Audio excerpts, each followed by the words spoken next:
Iran आणि इस्रायलमध्ये युद्धाचा भडका उडालेला असताना आकाशात फक्त लढाऊ विमाने आणि क्षेपणास्त्रांचा थरार पाहायला मिळत आहे. सर्वत्र भीतीचे सावट पसरले असून अनेक देश आपल्या नागरिकांना युद्धभूमीतून सुखरूप बाहेर काढण्यासाठी धडपडत आहेत.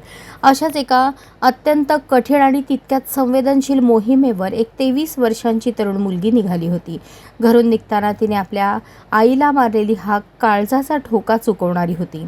आई, मी परत येईन की नाही माहिती नाही, पण मला जावं लागेल, हे तिचे शब्द एका मोठ्या साहसाची नांदी होती.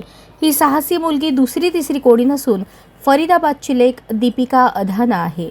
इराण आणि इस्रायलमधील तणावामुळे आखाती देशांमध्ये युद्धाचे ढग दाटलेले असताना एअर इंडिया एक्सप्रेसच्या या वैमानिकाने जीवावर उदार होऊन एक महत्त्वाची कामगिरी फत्ते केली. UAEमध्ये अडकलेल्या 169 भारतीय प्रवाशांना सुखरूप मायदेशी आणण्याची जबाबदारी दीपिकाने लीलया पेलली.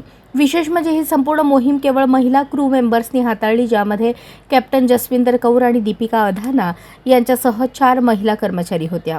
दीपिकाला 6 मार्च रोजी सकाळी 10:15च्या सुमारास अचानक निरोप मिळाला की तिला रॅस अल खैमोह येथे बचाव मोहिमेसाठी जायचे आहे. खरं तर या फ्लाईटसाठी तिच्या मैत्रिणीचे नाव होते, पण अचानक ड्युटी बदलली आणि केवळ 2 तासात तिला या आव्हानासाठी तयार व्हावे लागले. युद्धाची परिस्थिती असल्याने मनात धाकधूक होती, पण कर्तव्याची भावना त्याहून मोठी होती. दुपारी 2 वाजता विमान तिथे लँड झाले तेव्हा विमानतळावर नेहमीसारखी वर्दळ नव्हती, तर एक सुन्न शांतता होती. तिथून 169 भारतीयांना घेऊन दुपारी 3:30 वाजता विमानाने दिल्लीच्या दिशेने उड्डाण केले. उड्डाण करत असताना एक असा क्षण आला जेव्हा विमानाचा एअर ट्रॅफिक कंट्रोल म्हणजेच ATCशी असलेला संपर्क काही काळासाठी तुटला.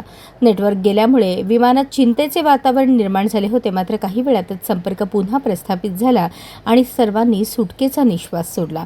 हे विमान दिल्लीच्या इंदिरा गांधी आंतरराष्ट्रीय विमानतळावर उतरले तेव्हा प्रवाशांच्या डोळ्यात आणि घरी सुखरूप पोहोचल्याचा आनंद आणि या धाडसी मुलीबद्दल कृतज्ञता होती.